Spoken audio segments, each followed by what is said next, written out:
Au Groenland, les fêtes religieuses de fin d'année ne ressemblent en rien à celles du reste de l'Europe.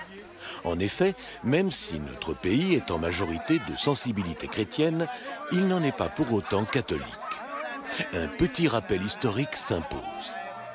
Après le 4e concile de Latran en 1215, une frange de l'Église décide de faire de la transsubstantation un dogme absolu.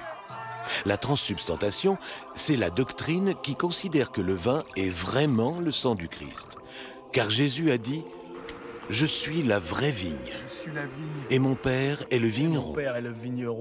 À partir de cette révélation, un nouveau schisme secoue l'Église catholique. Leader des transsubstantatiques, poursuivi par les bulles papales et les moqueries, l'évêque Coquillette doit s'exiler au Groenland pour défendre le vin, sang versé par le Christ en rémission des péchés de l'homme.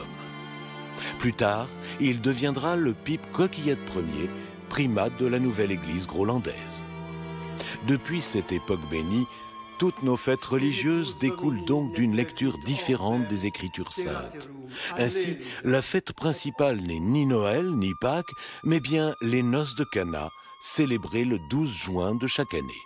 Ce jour-là, tous les Groenlandais ont le devoir, pour célébrer leur foi, de transformer l'eau en vin et le vin en vomi. Alors, bien sûr, Noël existe tout de même en tant que fête religieuse. À cette différence près que pour les transsubstantatiques, Jésus n'est pas né dans une étable, mais bien dans une cave où ses parents le cachaient des Romains. C'est là, dans le demi-tonneau qui lui servait de berceau, qu'il gazouillait des psaumes, entouré d'un rat géant et d'un éléphant rose. Mais, foin du passé, faisons maintenant place au présent, avec la tradition la plus attendue par tous les fidèles groenlandais en cette fin d'année, la bénédiction du pipe Coquillette 23 à son balcon. Prenez et buvez-en tous, car ceci est mon sang.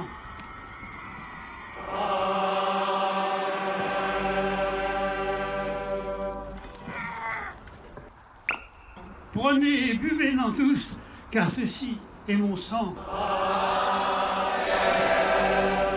Prenez et buvez-en plein, car ceci est mon sang.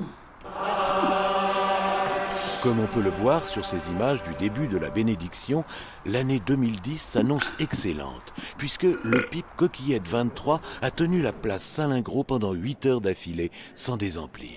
Un formidable présage. Prenez et buvez-en plein, car ceci est mon sang.